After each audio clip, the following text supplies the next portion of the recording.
bienvenue à DC World. On est sur le stand de Fosséa DC, une entreprise marseillaise Oui, qui qui a conçu et exploite un data center. tout à fait. Voilà.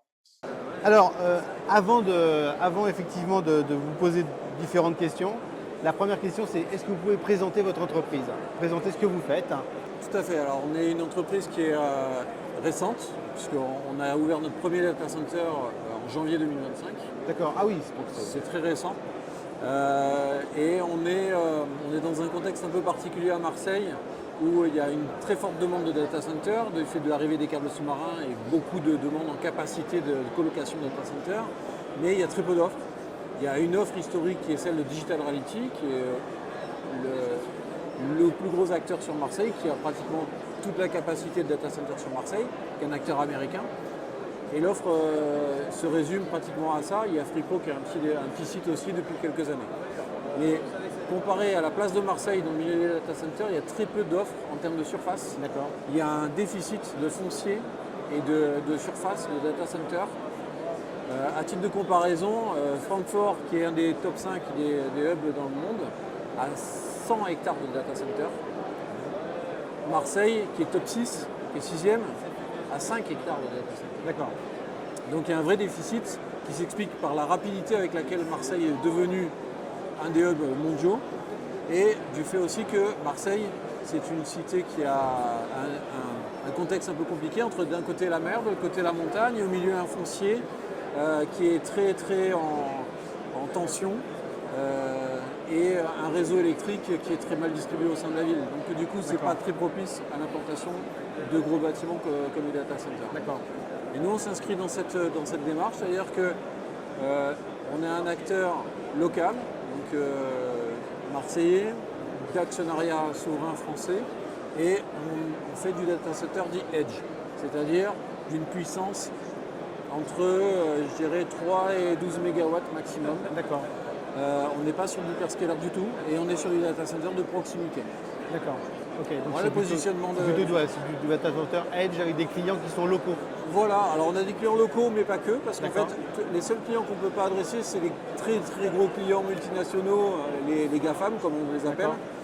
Tous les autres clients, que ce soit des ETI, des collectivités, même des clients internationaux, des opérateurs asiatiques ou autres, tout ça, on les adresse sans aucun problème.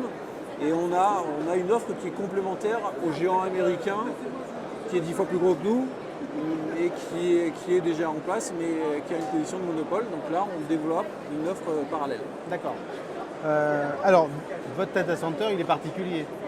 Il peut, ouais. Voilà. Par rapport en fait, à votre confrère américain très gros, très consommateur, vous vous situez comment?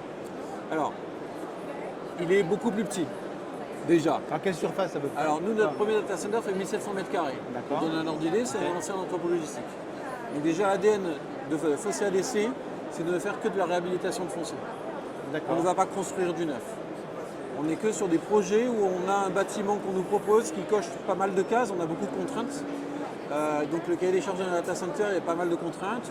La charge admissible au mètre carré par exemple, la desserte des câbles d'opérateurs télécoms, l'énergie électrique évidemment, la proximité d'un poste source, il y a pas mal de contraintes. Évidemment la sécurisation périphérique, physique ou autre. Malgré tout, on trouve du foncier et nous, on doit faire rentrer des carrés dans des ronds. C'est-à-dire qu'on nous dit voilà, il y a tel bâtiment qui est disponible et là, on se casse la tête avec les bureaux d'études pour essayer de faire rentrer 3 MW là-dedans. D'accord. Avec des contraintes, tantôt on a des immeubles d'habitation juste à côté, tantôt on est en zone potentiellement un peu inondable sur une partie du terrain. Et à chaque fois, on doit composer avec ces contraintes qui peuvent être compliquées. D'accord. Donc il y a des challenges d'ingénierie là-dedans. Et nous, notre premier bâtiment, effectivement, est au cœur de Marseille. Et on est surtout, le positionnement est surtout pour ce premier site sur l'arrivée des câbles sous-marins et la connectivité de Marseille. D'accord. Donc on est vraiment sur les nœuds de connexion de tous les opérateurs mondiaux. Et pour un premier data center, c'était très important d'avoir la connectivité. Ah, parce que là, effectivement, vous l'avez. De fait, vous l'avez. Voilà, et donc ce premier bâtiment, on l'a réhabilité, on a fait un renforcement de structure assez conséquent. Et on a eu tout un traitement, notamment principalement acoustique, parce que le but c'est de montrer que les data centers Edge s'inclure dans l'écosystème, dans l'urbanisation du milieu urbain de la ville, sans apporter de nuisance. Et donc on a d'abord un traitement acoustique qui est très très important. Alors le traitement acoustique, c'est surtout sur le bruit des serveurs ou c'est sur le bruit des refroidisseurs, des centrales d'échange d'air, etc. Même pas. Ah. Alors les serveurs, on les entend pas, ça va, dans leur D'accord. salle, ils s'entendent pas. On a les groupes froids. D'accord. Eux, généralement, ils sont en extérieur, dans la plupart des data centers, à l'air libre, sur le toit ou sur les parkings, avec des compresseurs qui sont assez bruyants. Nous, ils sont sous la toiture. On les a intégrés dans le bâtiment. D'accord. Et on a des admissions à extraction d'air qui ont été disposées en fonction du Mistral pour faire des surpressions, pour arriver à faire de Ouais, l'optimisation. parce que ça s'est confiné, donc Mais pour, oui. pour un Et moteur en fait, électrique, c'est pas génial. Quand on a une centaine de jours de Mistral par an, voire plus, ben, c'est en surpression des groupes froids, ben, ça aide, ça améliore le PUE. Alors c'est peut-être D'accord. 0,05. Ah, vous, mais êtes c'est toujours très gagné. vous êtes à combien de TUE en fait sur vous 1,2 sur le papier, D'accord. on sera à 1,22 je pense réel. D'accord. Ce qui est bien, ce qui est quand même un bon score. Ah, pour par rapport à Marseille, des. on est bien, ouais. On sera à 1,2 et les poussières. Effectivement. D'accord. Ah oui, donc c'est. Et donc, ces contraintes acoustiques, c'est principalement les groupes électrogènes. D'accord. Ah oui, les groupes groupes électrogènes, électrogènes, c'est quand ils démarrent, parce que c'est quand il y a une coupure en fait. On les secteur. démarre tous les mois, hein, malgré tout. oui. Nous, on fait des tests tous les mois. Ouais. Ah oui, tous les mois vous faites des tests. Ouais. C'est des tests, ils sont mensuels, donc on les démarre tous les mois. Et même si on doit les démarrer en pleine nuit parce qu'il y a une coupure, on ne veut pas générer de nuisance pour les voisins. D'accord. Donc il y a tout un traitement acoustique qui a doublé le budget des groupes électrogènes, mais qui fait, c'est des technologies qui sont issues du milieu naval. D'avoir confiné dans un petit espace, avec l'extraction des gaz, des choses comme ça, des groupes électrogènes dans un bâtiment comme ça. D'accord. Et ça c'est pour respecter, enfin les tests c'est pour respecter les 99,98% de disponibilité. Ça, c'est notre secours électrique. Les groupes électrogènes sont là pour ça. La partie acoustique permet d'être cohérent par rapport à la pression acoustique sur le voisinage. D'accord, sur Parce l'environnement. qu'on est vraiment, si vous venez nous voir, on est vraiment dans la ville. On est Dans la ville, ouais. un immeuble parmi tant d'autres. En fait, l'immeuble, vous ne le choisissez pas vraiment, on vous propose un immeuble et vous faites avec. Exactement. D'accord. Et c'est un petit peu votre concept hein, pour le développement. Sur l'année qui vient se passer, on a dû me proposer une trentaine de sites. Sur une trentaine de sites, j'en ai gardé une dizaine et sur la dizaine, j'en ai 2 ou 3 sur lesquels j'ai vraiment lancé des études. C'est pour donner un ordre d'idée du déchet que je peux avoir sur les sites qu'on me propose, qui sont pourtant des sites industriels. Alors, quels sont les premiers là, vous me parlez effectivement d'une sélection. C'est quoi vos critères? Les critères en fait. Le premier critère, par exemple, c'est quoi? C'est la surface. C'est un commerce comme un autre en data center. D'accord. L'emplacement. Ah, c'est l'emplacement. Ça, c'est votre premier critère. Par l'ADN du projet Fossé LSC et par le marché qui veut aussi cette proximité de l'arrivée des câbles. D'accord. Maintenant, les gros hyperscalers peuvent faire des très gros projets à 30 bornes de Marseille, c'est pas un problème pour eux. Ils sont en asynchrone, sur des technologies d'IA en LLM, de calcul. Ouais, donc ils font des calculs en fait dans leur coin. Ils ont moins de problèmes de latence, ils ont plus des problèmes de grosse puissance. Ouais. Donc ils peuvent s'expatrier un petit peu, se mettre en dehors des agglomérations. Nous, on fait exactement le mouvement inverse, on essaie de rentrer au cœur des villes. Mais quand je dis au cœur, c'est que si on pouvait mettre des mini data centers de quelques centaines de kilowatts à côté de chaque groupe hospitalier, je le ferais et j'enverrais toute la chaleur aux hôpitaux de Marseille. D'accord. Donc c'est vraiment essayer de rentrer dans le tissu urbain, mais au plus près. Vous n'avez rien à Belle de Mai? Parce que Belle de Mai, il y a des gros immeubles. Il y a Comme je beaucoup disais de que choses. j'ai un partenaire qui est à Belle de Mai. Et je me suis dit, c'est gigantesque et ça a l'air un peu vide. Donc, Il y a beaucoup de choses. En fait, Marseille, il y a plein de projets. ouais. Le problème qu'on a, c'est que souvent les projets n'ont pas été menés avec la prise en compte de ces besoins de récupération de chaleur. Et donc, quand un projet est fait avec des appartements qui sont chauffés à l'électrique, j'en ferai rien. Il faut que ce soit un chauffage central avec un réseau de chaleur qui soit prévu dès le départ. Ouais, pour que vous ayez un échange de calories entre Bien vos sûr. calories et les Moi, calories je dont mets tu as 3 besoin. MW sur le réseau de chaleur, je chauffe un quartier entier, Ouais. en plus. Donc, mais ça, il faut que ce soit pris bien en amont. Et la prise de conscience est un peu trop récente pour que les projets déjà en cours soient les prendre en cours de route. Donc, c'est pour ça qu'on travaille avec la mairie, on travaille avec les collectivités, avec la Banque des Territoires ou autres, pour essayer de trouver les projets qui s'inscrivent. Marseille, bonjour, on a une cité HLM qui va être refaite. On va changer toutes les chaudières à la cité HLM. Hop, ne mettez pas des chaudières. Investissez sur un réseau de chaleur et moi je vous mets 1 mégawatt et je vous l'exploite. Et là, on est gagnant-gagnant. Il y a des choses comme ça à faire. Et quand vous êtes sur un projet parce que le bâtiment, vous faites votre sélection surtout pour l'emplacement, votre réflexion elle est faite après, c'est-à-dire en fait l'emplacement est intéressant pour vos collectivités. Et après vous dites tiens, il y a une opportunité parce qu'ils sont en train de refaire un tel, mais c'est pas systématique. L'emplacement, on reste malgré tout sur un marché concurrentiel. Je peux mettre 2 MW de capacité dans une cité ou sur un hôpital qui est mal avec un mauvais emplacement, je ne le remplirai pas. D'accord. On est tous perdants. Ouais. Commercialement, je suis perdant. Je ne vais pas produire de chaleur, l'hôpital il va devoir chauffer lui-même. Ouais. Et on est tous perdants. Donc l'emplacement. Une fois que j'ai une capacité, je sais que la cible, là je peux avoir des clients qui sont intéressés par la capacité. Parce que les clients, il faut être honnête, ils vont faire du calcul IA, ils s'en fichent un petit peu de chauffer un hôpital à côté. Ils veulent juste pouvoir faire leur calcul IA. C'est clair. Que ce soit ici ou à Paris. Ah Donc, ben, par contre, si commercialement j'arrive à avoir assez de perspectives de remplissage d'un site, on peut essayer de le déplacer peut-être sur un site qui est un peu voisin à 1 km et investir sur un réseau de chaleur, sur le delta entre les deux. C'est tout ça, c'est ces discussions qu'il faut avoir très en amont avec les collectivités, parce que c'est eux qui ont toutes les cartes en main, pas toutes les cartes, ils ont certaines cartes en main, j'en ai d'autres. Et il faut se mettre autour de la table et discuter ensemble pour dire là on peut faire quelque chose de vraiment intéressant. Vis-à-vis des collectivités, c'est facile de travailler avec eux, c'est facile d'échanger avec eux, Non. ou c'est compliqué, c'est administratif, c'est lourd. C'est tellement compliqué. Voilà. C'est tellement compliqué parce que nous on est dans l'entrepreneuriat, on est dans une échelle de temps à la semaine. Les municipalités c'est au mois, voire un jeu politique. Moi je m'en mêle pas, mais ils viennent polluer de temps en temps le débat. Deuxièmement, il y a le calendrier. Et là, les municipales, on est sur les périodes de réserve électorale, ça devient compliqué. Ouais, les décisions vont être reculées. Il y a des soucis budgétaires, il y a des vrais enjeux de souveraineté, donc il y a des organismes étatiques potentiellement, il y a des ministères ou autres qui ont envie d'avancer sur certains points, mais d'autres qui n'ont pas le même axe. La métropole et la ville, nous concernant à Marseille, n'ont pas forcément exactement les mêmes objectifs. C'est très compliqué. D'accord. Et c'est d'autant plus compliqué à Marseille qu'ailleurs.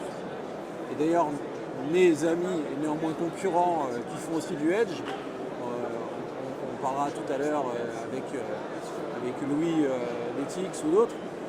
Pour aujourd'hui, Marseille c'est attirant, mais c'est aussi figure d'épouvantail, c'est très compliqué. Donc on n'est pas 1000 à se battre à aller sur Marseille. J'ai un avantage parce que je suis de Marseille et que j'ai une implantation historique et je vois l'intérêt de la ville aussi. Mais même vous, c'est compliqué. Même Non, mais pour moi, l'intérêt de la c'est ville, c'est compliqué. surtout le hub. Le hub, Oui. c'est le fait que les câbles arrivent à Marseille, Bien c'est sûr. quand même un Bien gros sûr. avantage tactique. Mais le projet ne pourra se faire que si on met tous les intérêts autour de la table, et c'est y compris les intérêts des collectivités, de la métropole, pour avoir une réutilisation de la chaleur fatale et une réindustrialisation de zones difficiles dans certains quartiers de la ville qui sont vraiment sont pas agréables. Hein. J'aurais pu faire un beau data center en bord de mer, faire une tête de pont mairie. Résultat, on cherche plutôt des sites qui sont dans des friches industrielles. Là, c'est un petit peu plus difficile de s'implanter, c'est moins sexy. Mais c'est là où il faut remettre un dynamisme économique et c'est là où on est fléché et c'est là où on va faire l'effort d'aller. Donc voilà tout l'intérêt. Et on va parler un petit peu environnement là, parce que justement vous avez quand même basé. Alors vous me dites qu'effectivement vous récupérez la chaleur fatale de vos. Entre autres, vous réutilisez des bâtiments. Par rapport en fait à un data center lambda, vous vous situez comment en fait au niveau gain énergétique, gain au niveau effectivement de l'empreinte carbone. Vous avez un bon PUE, mais au-delà de ça. J'ai la chance de profiter des toutes dernières technologies pour avoir un PUE de 1.2. N'importe quel de mes concurrents, s'il ne fait pas un data center de 1.2, 1.3 aujourd'hui, il faut qu'il se retourne contre son bureau d'études. Parce que aujourd'hui, tout est possible. On peut faire un PUE d'1.2 à Marseille. Donc si quelqu'un livre un data center avec un PUE d'1.4 à Lille demain, il a un petit problème de conception à mon avis, il n'a pas acheté la meilleure solution. D'accord. Voilà. Ok. Donc oui, il est efficace, mais c'est parce qu'il est moderne et que les technologies fournies aujourd'hui par les constructeurs sont bonnes et sont de plus en plus éprouvées et efficientes. C'est un fait. Ensuite, là où il faut aller plus loin, effectivement, c'est de mener une politique à chaque fois d'économie énergétique sur tout ce qu'on met en œuvre. Moi j'ai un exemple effectivement qui surprend. Mais les tests de groupe électrogène, j'en parlais tout à l'heure, on le fait tous les mois. Normalement, c'est des tests à charge, en charge. Qu'est-ce que font mes concurrents, ou ce que m'ont proposé du moins les constructeurs, c'est de faire des tests sur des bancs de charge. On fait tourner des grosses résistances et on chauffe les petits oiseaux tous les mois. D'accord. Et on balance des litres et des litres de fuel sur des groupes électrogènes de plusieurs centaines de kilowatts, mégawatts, pour rien, parce qu'il faut les tester en charge. Ben moi, ce que j'ai fait, c'est que j'ai installé des bornes de recharge électrique. Ah, Des grosses bornes du Schneider, je sais Schneider, des bornes de recharge à 180 kWh qui permettent de... Et j'ai des voitures électriques dans ma flotte. Donc tous les mois, les commerciaux sont invités à venir batterie déchargée un matin en disant pendant l'essai. on va faire les tests des essais, donc c'est pas gaspillé. Ce n'est absolument pas rentable. À aucun moment ça sera rentable cette opération. Oui, d'accord. Mais c'est juste de dire, Vous gaspillez pas, on essaie de, à pas chaque gaspiller fois de l'énergie. faire quelque chose. On a mis de l'IA avec Capsdata qui est là sur le salon pour essayer d'avoir du fine-tuning sur les consignes de refroidissement. Il y a à Marseille, on a des épisodes orageux par exemple. Et si jamais la station météo détecte une chute des températures, l'hygrométrie qui monte, le vent un gros orage pendant 4 heures une après-midi, ils vont réguler les groupes froids et les adapter au meilleur régime pour essayer de gagner un peu de PUE sur la période. D'accord. C'est pas grand-chose, mais c'est toujours ça. C'est des petites choses qu'on met bout à bout qui font qu'on a une économie un peu mieux que le PUE from scratch fourni Ouais, par. ça fait partie de la philosophie en fait que on essaie vous toujours appliquez. de faire toujours un petit peu plus, un petit peu mieux à ce niveau-là. Je voudrais qu'on parle un tout petit peu de GTB. Parce que vous avez forcément une GTB en fait dans vos data centers. Est-ce que vous, effectivement, vous avez misé beaucoup sur la GTB pour gagner en efficacité énergétique? J'ai pas misé sur la GTB. Pour moi, la GTB va avec l'outil industriel pour piloter le tout. L'optimisation vient de l'IA par-dessus. D'accord. J'ai cité Capsdata. Capsdata vient au-dessus de la GTB. Analyse, et on lui fait manger à cette IA toutes les courbes de fonctionnement de tous nos équipements, avec les meilleurs régimes de fonctionnement, l'historique, les capteurs live. Et cette IA va agir sur la GTB. D'accord, c'est elle qui pilote en fait le. Aujourd'hui, elle est en lecture seule. On n'a pas encore lâché les chevaux. D'accord. Ah Bon, oui. oui, Mais on attend pour un voir peu si en c'est charge. cohérent ou si Exactement. il n'y a pas On est en- d'aberration. On est en pleine phase de montée en charge, donc D'accord. c'est pas le moment de Ok. laisser le. Non mais c'est intéressant justement. Effectivement, donc là, on laisse voir comment ça se comporte, donc cette montée en charge, et puis on va commencer. C'est un travail un petit peu de longue haleine, Ouais. mais le but c'est que l'IA, in fine, soit en capacité à piloter elle-même la GTB ou nous faire des recommandations en disant là, ce serait bien de tourner Attention, sur ouais. un groupe froid de moins, ça permettrait aux autres de remonter dans une plage de régime plus efficiente. Grâce à l'IA en fait qui va piloter la GTB, vous escomptez en fait faire combien d'économie ou d'efficience? Si un C'est- pourcentage, par exemple, vous gagnez quoi? 10%, 20%, 15%? C'est un peu Quelques dur. pourcents? On va osciller entre 10 et 15% d'économie. D'accord. Ce qui est pas négligeable parce que. C'est pas négligeable. Sur des grosses puissances, ça commence vraiment à ouais. peser lourd. Donc si on est à 15%, je serais très content. 10% pour moi, le contrat est rempli. 5%, c'est bien, on peut mieux faire. Vu le prix de l'énergie, c'est quand même pas négligeable. C'est quand même négligeable. important. On est Sur la d'accord. rentabilité, ça Surtout que fait. c'est quelque chose, en fait, c'est un avantage concurrentiel parce que l'énergie, on la refacture au client. Donc si on peut facturer moins au client, c'est toujours ça de gagner. Ah, complètement. Donc le PUE, faire baisser le PUE jusqu'à 1.1, 1.05 ou autre, c'est le client qui est gagnant. Ouais. Parce que sa facture énergétique Ah sera. oui. Voilà. L'empreinte carbone générée de 1.2 à 1.1, on est à de l'énergie 100% verte. Bon, c'est pas ça qui va révolutionner. Par contre, là où tout est à faire, c'est sur le 1. Si on a 1 MW, 10 MW ou 100 MW dans le 1, qu'est-ce qu'on en fait cette énergie? Et Ah là, aujourd'hui, pour moi, de ma fenêtre, la meilleure utilisation, c'est la chaleur fatale. D'accord. Sur ces niveaux de puissance, c'est le réseau de chaleur. La chaleur fatale, le réseau de chaleur. Donc c'est vraiment en fait une collaboration avec les collectivités. Hein. Exactement. Là, il y a Une pas. ville comme Marseille, c'est là où on peut dire il y a 40 MW de chaleur qu'on peut envoyer dans la ville. Comment Il y en a faire besoin. voilà, comment on collabore Il y a pour le des faire. quartiers en difficulté, envoyons de la chaleur gratuite dans ces quartiers. Il y a des choses à faire. À ce niveau de volume, de calories, Ouais. c'est que des grosses villes comme Marseille qui sont en capacité à absorber et à vraiment exploiter cette chaleur fatale. Donc d'où le projet dans Marseille, j'y tiens. Faire un data center de 30 MW, 40 MW dans une ville de taille moyenne de 20 000 habitants, n'arrivera jamais à l'exploiter en fait. Oui, oui. On va encore chauffer les petits oiseaux comme on dit. Hein. Ouais, ouais. Et les hyperscalers, ils consomment tellement d'énergie qu'ils ont, la démarche inverse de s'éloigner des villes et d'aller plutôt vers les centrales nucléaires, Ouais. qui elles-mêmes déjà ne savent pas quoi faire de la chaleur. Hein. Ils ont les tours de refroidissement. Bah, ils ont des taux de refroidissement ou ils ont les fleuves, hein. Ou la mer. Voilà, voilà. Donc, du coup, c'est pour ça que c'est beaucoup plus vertueux pour moi. Les edge, les data centers de proximité, ont vraiment un avenir beaucoup plus serein que les hyperscalers, qui sont en plus soumis à une potentielle bulle IA qui pourrait pour. Hein, On avait déjà évoqué avec. Les edge, c'est du dur, c'est Ouais. une collectivité, c'est pour du long terme. Ça doit être les infrastructures de demain, des villes, des grandes villes de demain. Ouais. Ah, merci. En termes de conclusion, en fait, dans 10 ans, vous voyez votre évolution à 5 ans et à 10 ans. D'ici 5 à 10 ans, il faut arriver à construire un réseau de data centers, une ville comme Marseille. Alors vous estimez à combien de sites en fait Pour vous moi, pouvez y c'est arriver 4-5 data centers. D'accord. 5 data Edge, Edge. de 5 MW ou un peu plus, mais c'est ce dont a besoin la ville pour exploiter à minima et avoir un socle industriel numérique suffisant pour une ville comme Marseille qui a été capitale du numérique bah oui, oui. en 2022 ou autre. Les villes de cette taille-là ont besoin d'un réseau de quelques data centers de plusieurs mégawatts à 5 ans. Peut-être que dans 10 ans, on dira bah, il en faudra 2 fois plus parce que l'IA finalement nous demande plus de services de proximité. Le numérique, de toute façon, ne fait que grossir. Donc, une ville comme Marseille, sans aucun problème. On va dire 800 000 habitants, 8 data centers Edge D'accord. à terme. Ok. Donc, Bon, c'est à peu prenez- près votre voilà. projection, voilà. Si on en fait 4, c'est bien. 8 dans 10 ans, on se reverra d'ici là. Oui. Mais, ce serait beau. Mais en tout cas, ouais, quelque chose comme ça, je dirais un data center pour 100 000 habitants. D'accord.